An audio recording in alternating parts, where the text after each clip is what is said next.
Bonjour tout le monde, de vous accueillir pour cette première séance de votre matière droit des affaires. Ce fut pour moi un très grand plaisir et je suis honoré aujourd'hui de partager avec vous à travers ce nouveau moyen de communication qui la plateforme, cette plateforme qui va nous servir dans ces conditions sanitaires très critiques à échanger pour pouvoir faciliter l'accès à votre matière droit des affaires. Donc, avant de commencer le cours proprement dit, j'aimerais attirer votre attention qu'aujourd'hui, il s'agit d'une séance test. Vous savez très bien que l'utilisation de cette nouvelle technologie n'est pas facile. C'est la première fois pour moi, peut-être c'est la première fois pour vous. Donc, des difficultés techniques se présentent encore. Je n'ai pas encore réussi à résoudre l'ensemble des problèmes techniques qui se sont présentés devant moi pour l'utilisation de ce moyen. Mais on va tous s'habituer, Inch'Allah.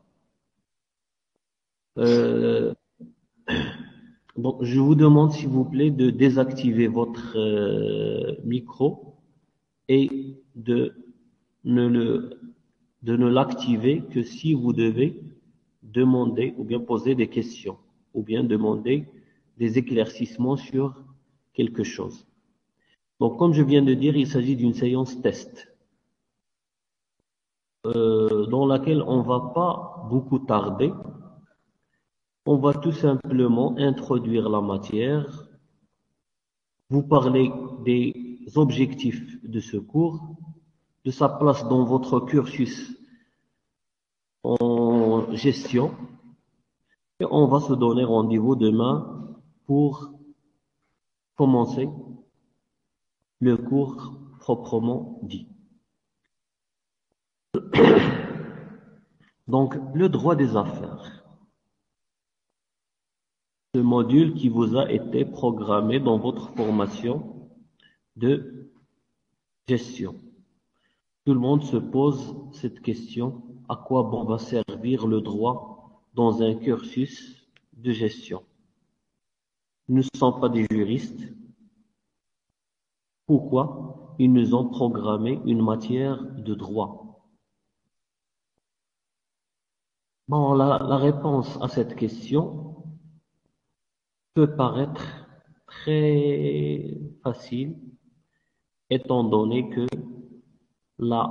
l'intitulé de la matière, c'est le droit des affaires.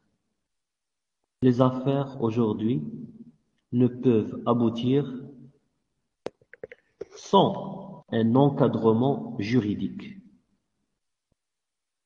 Les affaires et les contrats ne peuvent se conclure hors la loi. La loi encadre le travail des hommes d'affaires, encadre le travail des gestionnaires.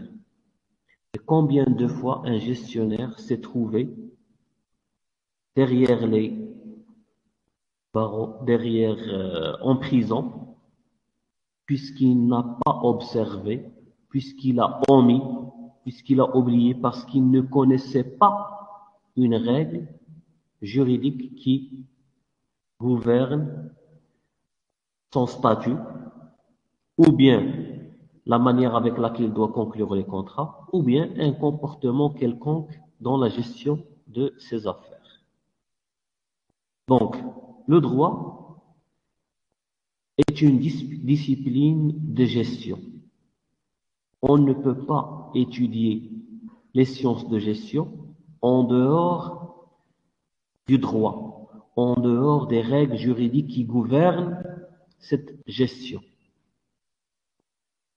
Donc, d'ailleurs, lorsqu'on définit le droit, on le définit de la manière suivante. C'est un ensemble de règles juridiques qui gouvernent la vie des personnes et les activités des personnes au sein d'une société déterminée. On peut saisir l'importance des règles juridiques, du droit, même s'il s'agit d'une discipline, s'il s'agit, comme je viens de dire, même s'il s'agit d'une discipline du droit, c'est une discipline qui normalement doit maîtriser les juristes. Pour vous, en tant que gestionnaire, vous êtes aussi appelé à maîtriser non pas toutes les règles du droit, mais au moins les plus importantes pour votre travail en tant que gestionnaire. Voilà pourquoi on dit qu'une approche éclairée du droit est indispensable pour les gestionnaires et pour toute personne qui veut mesurer correctement les conséquences de ses agissements, et plus encore pour ceux qui sont amenés à assurer la responsabilité d'une entreprise, ou bien pour ceux qui veulent créer leur propre entreprise. On peut conclure que le droit n'est pas une discipline étrangère à la gestion. Les règles juridiques et le contexte juridique en général revêt une grande importance pour les responsables et les cadres de gestion. Et vous êtes des futurs cadres et des futurs responsables de gestion. Vous êtes à maîtriser les règles de droit des affaires. Je ne parle pas de toutes les règles juridiques, mais au moins les règles de droit des affaires pour que vous soyez éclairés au moins sur la façon avec laquelle vous devez agir. Si jamais un problème se pose et qui est en rapport avec la matière juridique, vous serez au moins avisé. Donc, on peut dire que l'objectif de ce cours, l'objectif de cette formation qui vous sera dispensée, ou bien le pourquoi de ce programme qui a été réservé, ou bien pourquoi ce module dans votre cursus universitaire, il s'agit tout simplement d'aviser les étudiants futurs gestionnaires et de leur transmettre un savoir, des compétences, mais surtout ce qu'on vise, c'est que vous ayez des réflexes qui vous permettent de prévenir un certain nombre de problèmes juridiques avant de tomber dans ces problèmes juridiques. Donc, prévenir avant de guérir. Lorsque j'ai dit acquérir des réflexes juridiques, ça veut dire vous devez être avisé du problème qui va survenir et essayer de l'éviter avant que le problème gère. Donc, on prévient l'arrivée ou bien la survenance des problèmes juridiques. Si le problème est là, avec le droit, donc dans ce cas, on va essayer de faire en sorte de trouver une solution à ce problème. Donc, notre double objectif, d'abord acquérir des réflexes préventifs, mais aussi acquérir des réflexes curatifs. Ça veut dire comment remédier à une situation lorsque le problème se corrige et rapidement. Parce que si le problème persiste, les conséquences financières seront graves pour le gestionnaire. Donc, nous allons dire que éviter un certain nombre de problèmes juridiques, mais aussi avoir des réflexes pour remédier rapidement, pour corriger rapidement une situation en rapport avec le droit, en rapport avec le droit, paraît un réflexe indispensable dont on doit jouir ou bien dont doit acquérir tout gestionnaire ou bien tout futur gestionnaire et tout responsable d'une entreprise. Donc, il faut s'armer en quelque sorte de tout, de toutes les règles juridiques, de tout un bagage juridique qui va vous permettre, si vous n'arrivez pas à résoudre vous-même le problème, au moins vous saurez de quoi il s'agit et comment cela peut être géré.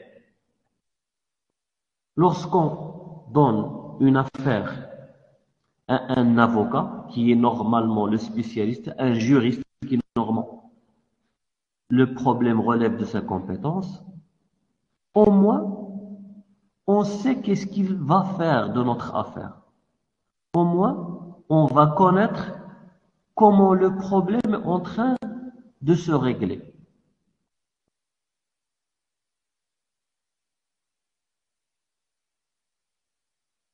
Autrement dit, on doit avoir cette compétence qui va nous permettre de suivre, de comprendre la façon avec laquelle le juriste ou bien l'avocat va résoudre notre problème juridique. Donc voilà, c'était un aperçu sur les objectifs attendus de ce module. Donc, le droit des affaires, c'est une matière riche, très riche.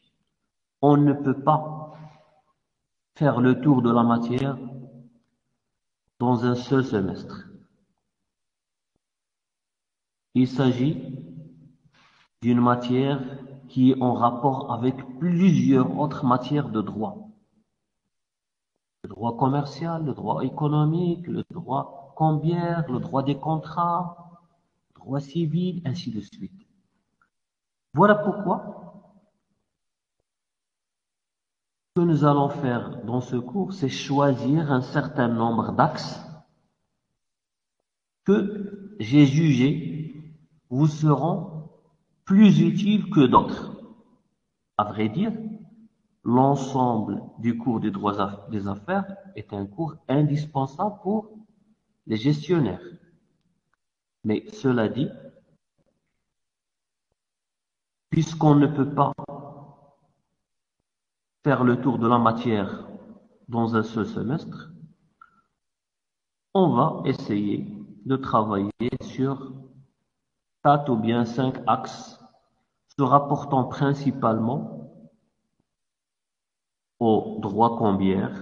Lorsque je dis droit cambiaire, c'est-à-dire le droit relatif aux effets de commerce. Ensuite, on va essayer d'aborder un certain nombre de contrats commerciaux. Et on va voir comment doivent être rédigés les contrats commerciaux. Quels sont ces contrats commerciaux qui ont été présentés par le législateur dans le Code de commerce. On va essayer de voir ensuite si, bien sûr,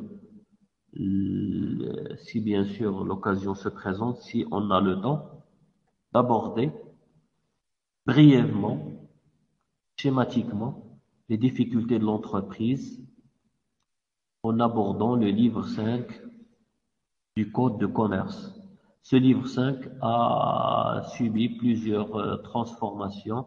Il y avait plusieurs réformes en la matière. Donc, on va voir brièvement de quoi, quelles sont ces réformes qui ont été apportées à ce livre. Question de vous familiariser un petit peu, avec les difficultés des entreprises et comment le législateur a organisé cette procédure pour gérer les entreprises qui sont en difficulté. Donc voilà, c'était je vais m'arrêter là, puisque je vous ai dit que il s'agissait il s'agit pardon d'une séance test. J'espère que vous avez bien entendu ce que j'ai présenté. Demain, Inch'Allah, on se donne rendez-vous pour continuer notre travail. Je vais attendre vos commentaires, vos réactions par rapport à cette première séance, séance de prise en main, séance de prise contact avec vous. Donc, je vais attendre vos réactions. Donc, normalement, le cours doit se faire selon ce qui est prévu par les emplois du temps. Ça veut dire vendredi de 16 heures à 18 heures. Mais 2 heures de cours à travers ce moyen de communication me paraît très long. Donc, la manière avec laquelle on va procéder est la suivante. Donc, on va toujours afficher le cours sous forme PDF sur la plateforme. Vous devez le lire. Ensuite, on va essayer de passer en revue rapidement. Dans 1 heure, on va essayer d'expliquer. Je vais attendre vos réactions, vos commentaires, vos questions. Et je vais interagir avec vous. Donc, je vais m'arrêter là. Et on se donne rendez-vous demain, Inch'Allah, l'après-midi de 16h à 15h, 15h30, comme ça. Et je vais essayer de régler l'ensemble des problèmes. J'aimerais bien vous voir aussi j'aimerais bien que vous activez vos caméras pour que je puisse savoir que je suis en train de parler à des êtres humains, à des étudiants. J'aimerais bien voir vos visages. Donc, avant de terminer, j'aimerais bien savoir est-ce que vous avez des questions? Vous pouvez activer le son et parler.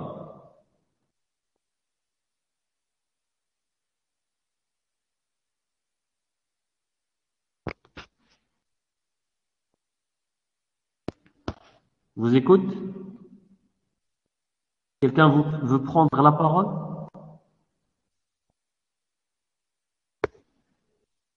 M. Belkacem, M. Mehdi?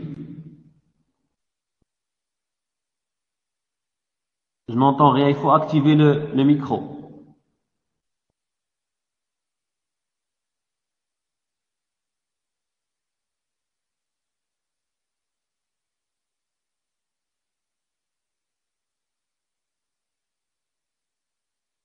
Vous avez réussi à activer le micro?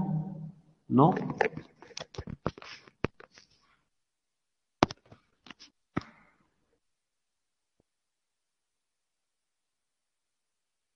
Quelqu'un veut prendre la parole? Très clair, monsieur. Oui, je vous écoute. Faisal, allez-y, Tout est je clair. vous écoute. Tout est clair, monsieur. Pardon? Tout est clair. Tout est clair. Parfait. Oui, monsieur. Est-ce qu'il y a des questions pour les autres?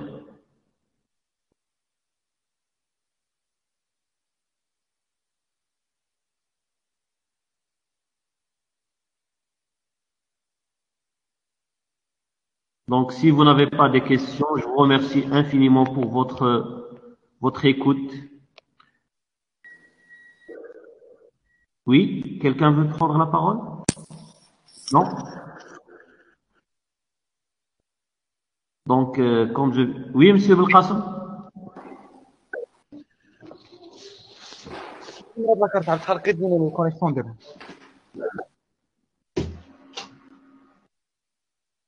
Monsieur Belkacem?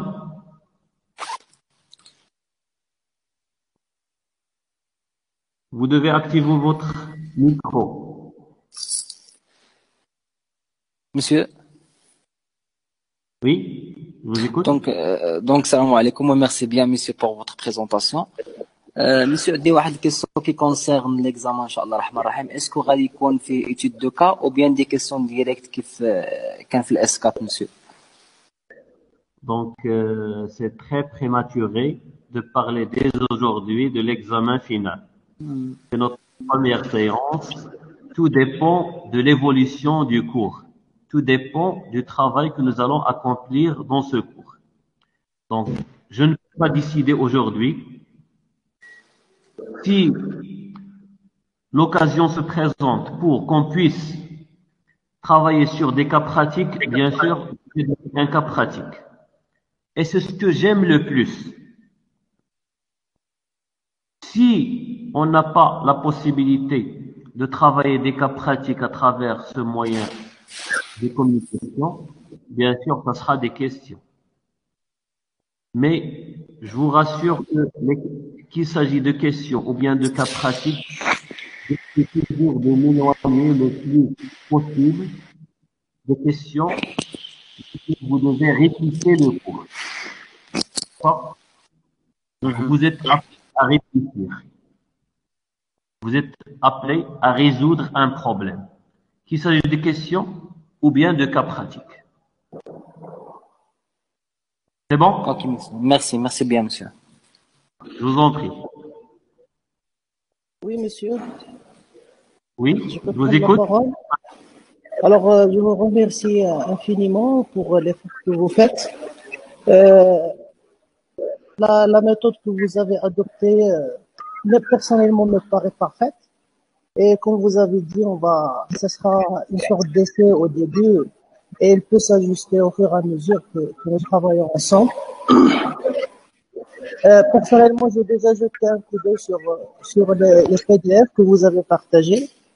Et c'est vrai que de temps en temps, il y a quelques mots qui sont un petit peu difficiles au niveau langue, mais j'espère qu'on va les éclaircir au fur et à mesure que vous faites les présentations. Alors Bien pour sûr. la prise en main, je vois que c'est parfait. Je vous remercie encore une fois. Je sais que c'est pas évident de commencer avec les éléments, avec les outils à distance aussi facilement. Et on se verra demain. C'est tout ce que j'ai à vous dire pour l'instant. Merci à vous encore une fois. Merci à vous, Monsieur Belkacem. C'est un plaisir de travailler avec vous. Comme vous l'avez dit, ce n'est pas facile, mais on va s'efforcer de pouvoir partager le maximum. Vous avez une licence, s'il vous plaît? Merci. Donc, comme je viens de dire, ce n'est pas facile de travailler à travers ces nouvelles technologies d'information et de la communication, mais nous sommes obligés de le faire. Pour moi, il s'agit d'une très belle expérience aujourd'hui. Je suis satisfait. J'ai réussi à interagir avec vous, à voir vos visages. Donc, on va continuer sur notre lancée. On va essayer d'exploiter au maximum ce moyen pour que le cours soit accessible à tous les étudiants. Donc, merci infiniment pour votre patience. On se donne rendez-vous, comme je viens de dire, demain de 16 heures à 15 heures. D'accord? Donc, vous trouverez dans tous les cas le lien sur la plateforme. Donc, merci infiniment de votre attention. Merci beaucoup, monsieur. Merci, monsieur.